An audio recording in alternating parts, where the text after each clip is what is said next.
አሰላሙ አለይኩም ወራህመቱላሂ ወበረካቱ። ውድና የተከበራችሁ የቻናል ቤተሰቦች እንዴት ናችሁ? ሰላም ናችሁ ወይ? አልሐምዱሊላህ። ዛሬ ደግሞ ይዤ የመጣሁት ይሄ ምንድን ነበር የሚባለው ስሙ? ያው በሁሉም ቦታ ያው ስሙ ይለያያል። እኛ ጋር የሚሉት ጉርስ ይሉታል ማለት ነው። እና በጣም ቆንጆ ነው። በሻሂ በቡና ተደርጎ ይበላል ማለት ነው። እንደዚህ የተነጠረ ቅቤ እና ማር ከዛ ተምር እንደዚህ ፍሬው የወጣለት ማለት ነው። እኔ አሁን የሚበቃኝን ያህል አድርጌ ጨርሻለሁኝ። ስሰራ አላሳየዋቸውም፣ ሳወካ ምናምን ትዝም አላለኝም ነበር። ከበሰለ በኋላ ነው እንደገና በኋላ ትዝ ያለኝ እና በጣም ነው ከቡና ጋር በጣም አሪፍ ነው። ለብርዱም ከሻይ ጋር ከፈለጋችሁ ግን ተምሩን ባታረጉበት አሪፍ ነው። ያው ሻሂውም ጣፋጭ ተምሩም ጣፋጭ ስለሆነ በአንድ ሁለት ጣፋጭ ስለማይሆን ግን ከቡና ጋር ብትሞክሩት በጣም ጣፋጭ ነው ማለት ነው።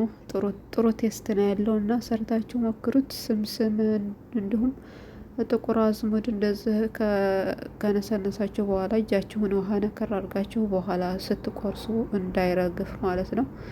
እጃችሁን ነካ አድርጋችሁ በውሃ ረጨት አድርጉበት ማለት ነው። ምክንያቱም ከሊጡ ጋር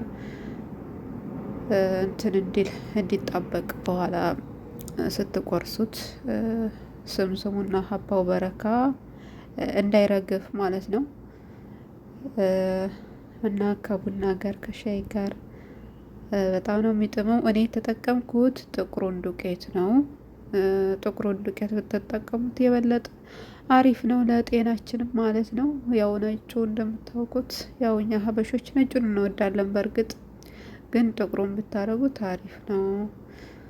እና አሁን ይሄ ስልኩ ላይ ግን ነጭ ይመስላል እንጂ ጥቁር ነው።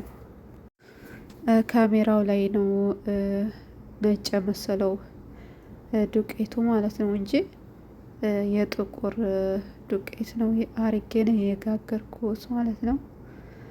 እና በጣም ነው የሚጣፍጠው ወላሂ፣ ሰርታችሁ ሞክሩት። ያው እንደዚህ ሳሳ ሲል ቆንጆ ነው። በጣም ባታወፍሩት እንደ ዳቦ እንዳታደርጉት ማለት ነው። እንደዚህ በቃ ቀለል አድርጋችሁ ማለት ነው።